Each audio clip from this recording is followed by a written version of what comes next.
mañana, 2 minutos en todo el país. Esto es Palermo Bujan, estamos hasta las 10. El presidente Javier Milei no viajó a Rosario a ponerse al frente de la lucha contra el narcotráfico.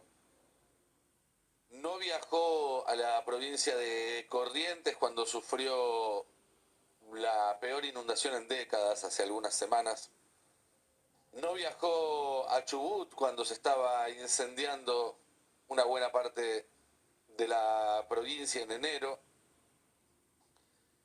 De hecho, así como comentábamos que su agenda exterior se reduce simplemente a viajes personales por motivos espirituales,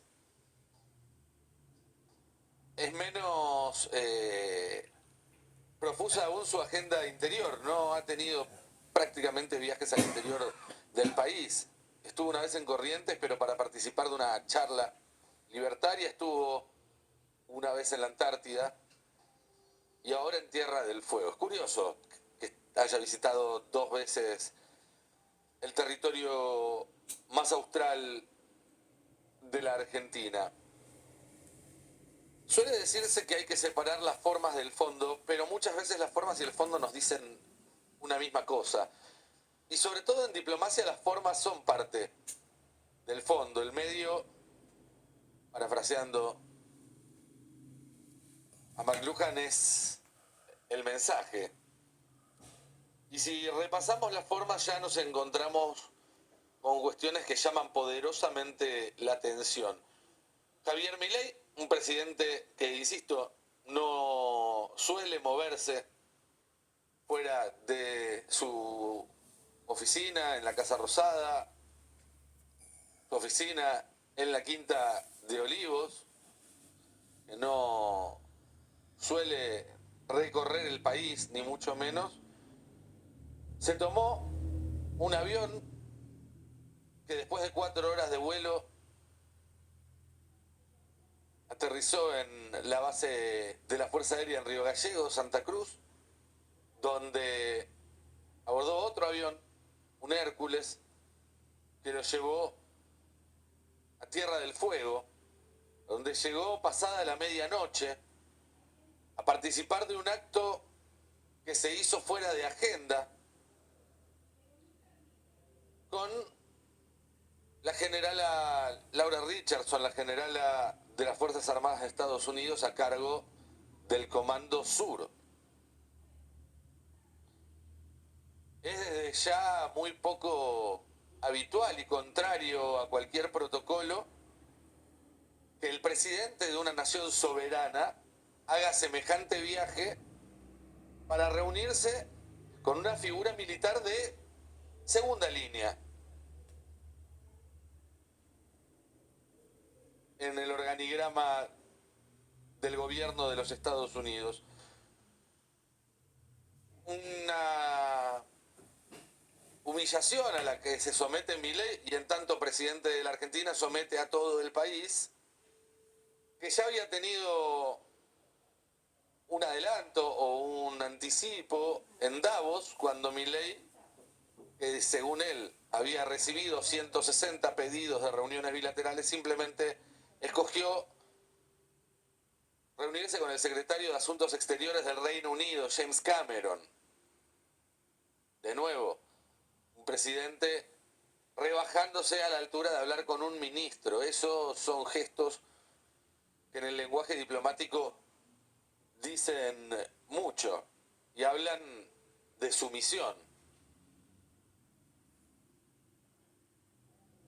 Milei encabezó un acto en un galpón desangelado donde leyó a duras penas un discurso que culminó causando risas en el embajador, como se puede ver en la transmisión oficial, y silencio entre los milicos que estaban presentes y que tardaron un rato en reaccionar y empezar tibiamente a ensayar un aplauso. Imagínate que si no te aplauden milicos, siendo vos el comandante el jefe de las Fuerzas Armadas, no te va a aplaudir nadie. Las formas entonces hablan de una sumisión indigna para un país soberano como la Argentina. Pero el fondo dice exactamente lo mismo. Porque lo que se puso en acto en la madrugada del viernes en ese galpón en Tierra del Fuego es nada más y nada menos que la sumisión, es decir, la subordinación absoluta de la Argentina a la estrategia exterior de los Estados Unidos. El anuncio de la participación de Estados Unidos en una base dual, en una base naval, que se está construyendo en Tierra del Fuego, que se anunció durante el último gobierno, es en todo caso una consecuencia o un síntoma de ello. Esta base, una base con un destino doble, civil y militar, es decir, que sirviera para satisfacer las necesidades logísticas de las campañas argentinas en la Antártida, esa es la parte militar, pero también como un polo para que repostaran los cruceros de lujo que hacen viajes por el Mar del Sur, un negocio que puede traerle aparejado a la Argentina enormes ganancias en divisas. Insisto, era un proyecto que ya venía del gobierno anterior, que había comenzado durante la gestión en defensa de Agustín Rossi, continuado por Jorge Tayana, que no iba a ser una base china. De hecho, los fondos iban a surgir del FONDES, del Fondo para la Defensa, uno de esos fideicomisos de los que habla permanentemente Pestes el gobierno. Y la novedad de esta semana, justamente, si hacemos caso a lo que anunció Milei, es que va a haber participación norteamericana en esa base. Hay que ver de qué se trata esa participación, si es solo financiamiento, si va a haber algún tipo de actividad militar norteamericana en esa base. Esto tiene que pasar por el Congreso de la Nación y por la legislatura de Tierra del Fuego, cuyo gobernador no fue ni siquiera notificado de este viaje y de esta visita. Pero, insisto, tengo mis serias dudas sobre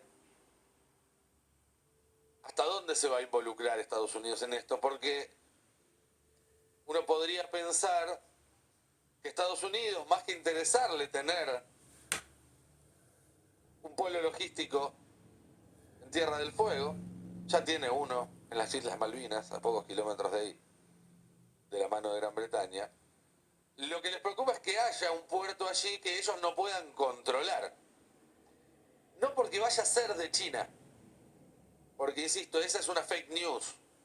En ningún momento la idea era que este puerto lo construyera China. Sí hubo, en todo caso, algún tipo de contacto entre China y el gobierno de Tierra del Fuego para financiar la construcción de una parte de ese complejo, pero que fue algo dado de baja ya hace bastante tiempo.